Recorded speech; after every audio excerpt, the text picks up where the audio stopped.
Et la question qu'on se pose tous, ça prend combien de temps? Officiellement, le Québec vise 25 jours ouvrables. Mais attention, on parle bien d'un objectif, pas d'une promesse.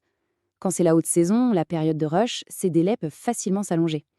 Donc le message, il est simple et il est clair, on anticipe au maximum.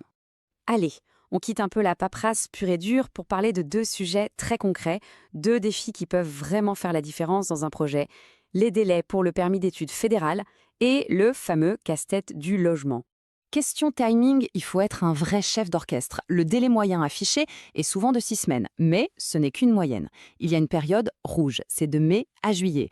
Là, c'est la folie. Tout le monde dépose sa demande en même temps et les délais peuvent carrément exploser, parfois de 30 voire 50%. Donc, le conseil en or, le voilà, si on vise la rentrée de septembre, on postule entre janvier et mars. C'est la fenêtre de tir idéale. Et ce n'est pas tout, ce délai dépend aussi énormément du pays d'où vient la demande. Regardez ce tableau, c'est frappant. Une demande depuis la Corée du Sud, ça peut prendre 3 petites semaines. Une demande depuis le Pakistan, on peut monter jusqu'à 12 semaines, soit 3 mois. Ça confirme encore une fois la règle numéro 1. On n'attend pas la dernière minute, on soumet sa demande le plus tôt possible.